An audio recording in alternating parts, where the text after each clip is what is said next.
जीवन को तत्परता से उस परमानंद के सागर में, उस सुख सागर में सदैव इस चित्त वृत्ति को आनंद से भाव विभोर कर देने वाली उन भगवती के श्री चरणों में कोटि कोटि नमन करती हूँ।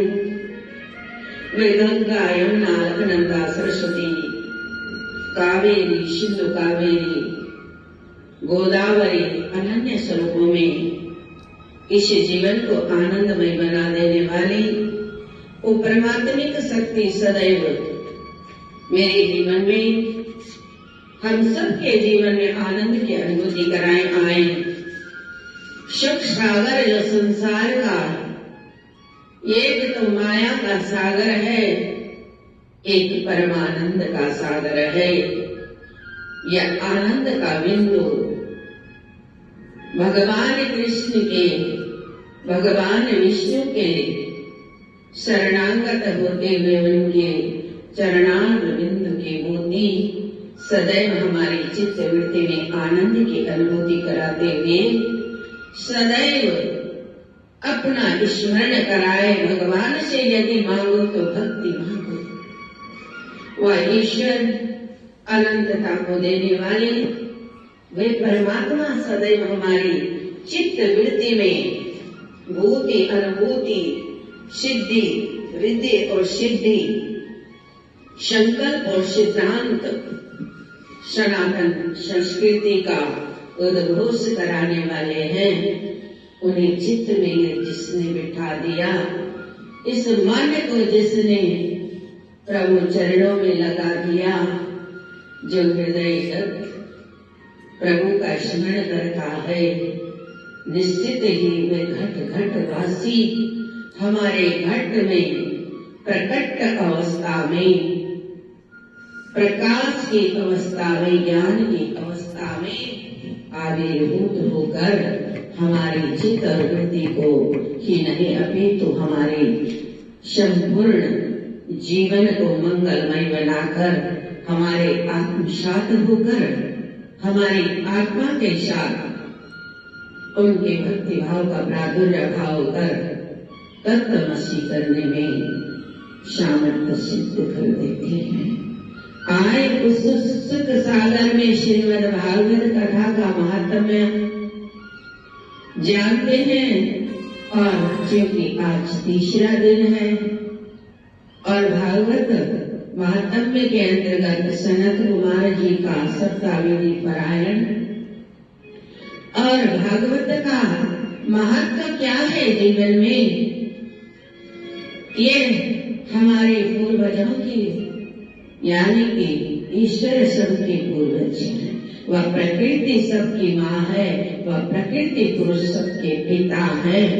आए इस तत्वमसी सागर में डुबकी लगाए। ये जो ज्ञान की गंगा है, ये तत्वों की जो गंगा है, इसकी महत्ता का पता कदाचित तभी लग पाता है जब इसके ओर अग्रसर होते हैं। भाव से, मन से, चित्त से, वृत्ति से, ऐसा जब हमारा मन हो, ऐसा हमारा जब चित्त हो, तो समझ लेना चाहिए कि प्रभु की अनुकंपा हो गई। तो आए श्रीमद् भागवत के महात्म्य को जानते हुए सनत कुमार जी का सप्ताहविधि और उसके महत्व का फल वर्णन करना, या सुनकर सनत कुमार जी कहने लगे कि हे नारद, इसी यज्ञ के करने के लिए यहाँ पर देखिए तो भक्ति के उद्धार की, ज्ञान और वैराग्य के उद्धार की ही नहीं अपितु संपूर्ण प्राणी जगत के उद्धार की विवेचना का संसर्ग कर यह पथ प्रदर्शन, यह जो मार्गदर्शन यहाँ पर हो रहा है। तो सनत कुमार जी कह रहे हैं, या सुनकर सनत कुमार जी कहने लगे, हे नारद, इसी यज्ञ के करने के लिए हरिद्वार है, गंगा के किनारे बड़ा उत्तम स्थान, बड़े भाग्यशाली लोग हैं जहाँ हरिद्वार जैसा तीर्थ है। और गंगा का किनारा उत्तम स्थान है, क्योंकि वहाँ एक तो वृक्ष घनी छाया है और दूसरे से ज्ञान यज्ञ के सुनने वाले ऋषिवर और मुनिजन भी बहुत संख्या में है। तथा इस कथा रूपी यज्ञ के उस जगह करने से ज्ञान और वैराग्य भी तरुण होकर बलवान हो जाएंगे और भक्ति का भी कष्ट जाता रहेगा। या सुन नारद जी बोले, हे महाराज, आपके बिना यह यज्ञ नहीं हो सकता, इसीलिए आपको भी वहाँ अवश्य चलना पड़ेगा। यह सुनकर नारद जी सहित आदि चारों ऋषि हरिद्वार में गंगा के तट पर आ पहुँचे और वहाँ आकर उन्होंने सब ऋषिवरों और मुनीश्वरों को यहाँ ढिंढोरा पिटवा दिया। किसी भागवत रूपी कथा ज्ञान यज्ञ हो रहा है, सो जिस किसी को इस कथा का अमृत पान करना हो, निश्चित समय पर पहुँच कर लाभ उठाए। सो इस समाचार के सुनते ही भृगु, वशिष्ठ, च्यवन, मेधातिथि, गौतम, कर्णाद, विश्वामित्र और मार्कंडे आदि समस्त ऋषिवर मुनीश्वर वहाँ थे। वे सब आ गए तथा चारों वेद, गंगा आदि समस्त नदियां, गंधर्व, यज्ञ, कुबेर, नागादि तथा शव लोकपाल मनुष्य रूप धारण करके उस कथा को सुनने के लिए आकर इकट्ठे हो गए। तब नारद जी ने सबको आदर से उचित आसन दिया तो यह संत महात्माओं ने जय जयकार कर बड़ा आनंद मनाया और इसी अवसर पर देवता लोग भी अपनी स्त्रियों से अपने अपने विमानों पर चढ़कर इस हरि कथा को सुनने के लिए आए और एकत्रित समाज पर पुष्पों की वर्षा करने लग गए। जिस समय सब श्रोतागण कथा सुनने की इच्छा से चित्त लगाकर बैठ, उस समय सनत कुमार जी नारद जी से कहने लगे कि जो कथा सुखदेव जी ने राजा परिचित को सुनाई थी, वही कथा अब हम आपके सामने कहते हैं।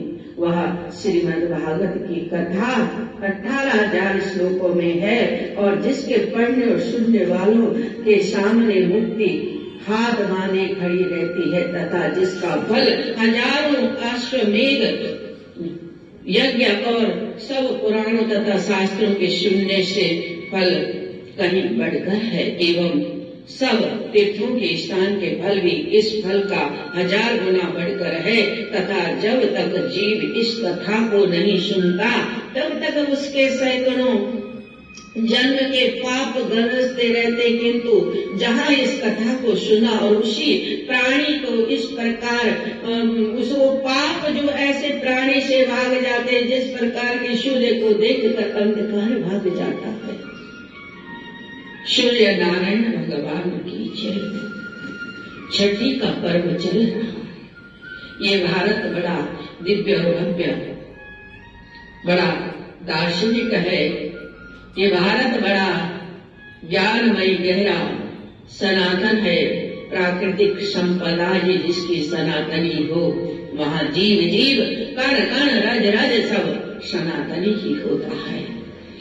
आजकल भगवान सूर्य नारायण का छठी पर्व का उत्सव चल रहा है, भगवान सूर्य की आराधना का। और देखिए तो अति पावन कार्तिक मास चल रहा है।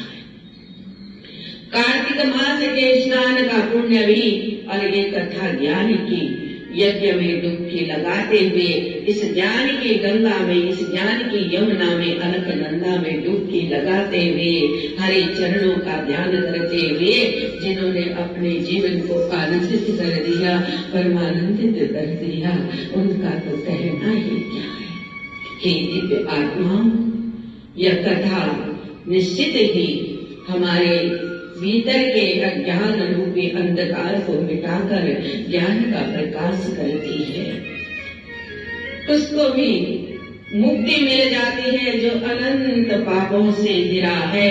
परंतु इन कानों से एक शब्द भी, एक अक्षर भी, एक मंत्र भी अगर भगवान का इस सुख सागर का, श्री भागवत का पड़ जाए तो जीवन धन्य हो जाता है।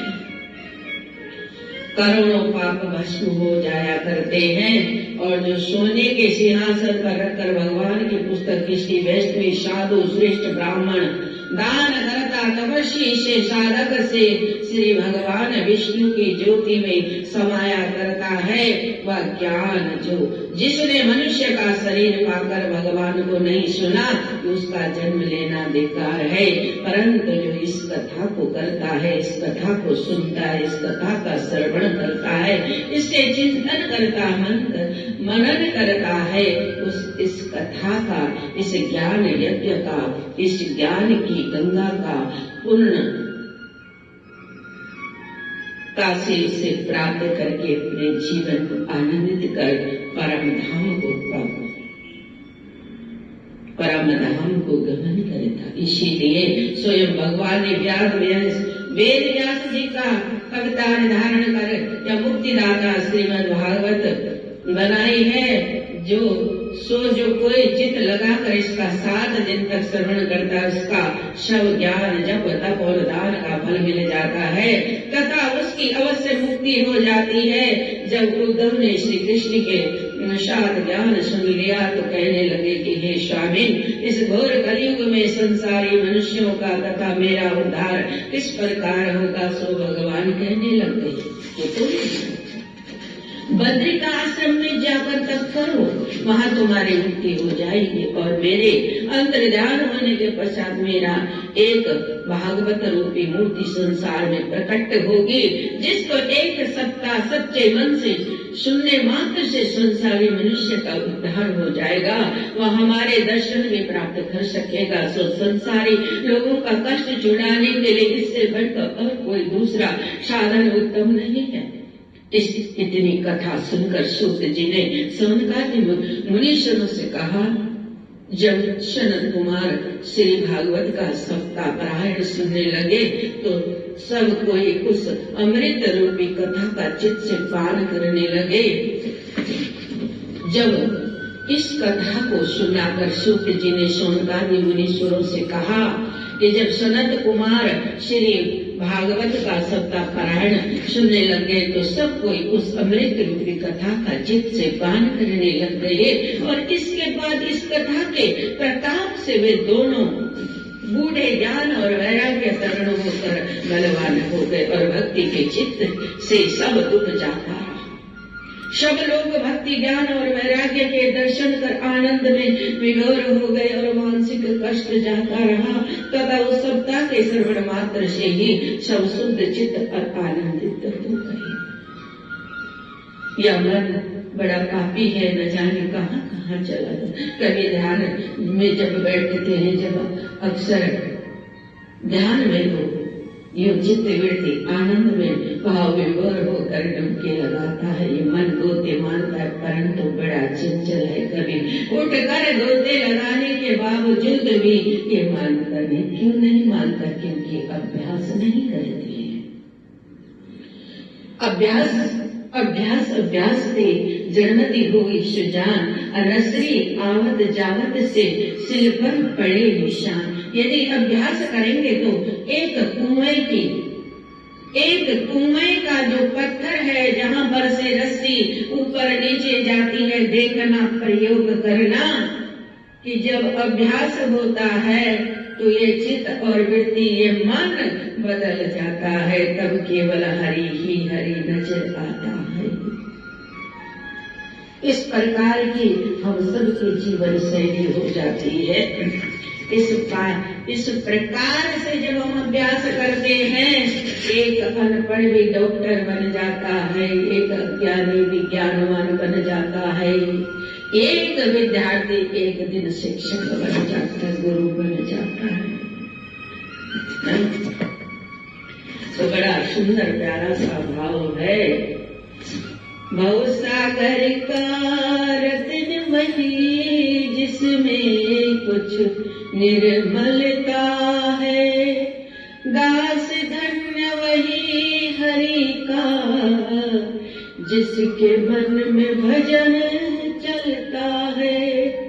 धन्य पुरुष है वही जगत में जो हरि का नाम जपता है।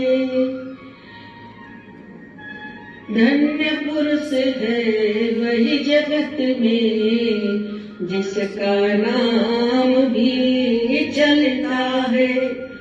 रामचंद्र श्री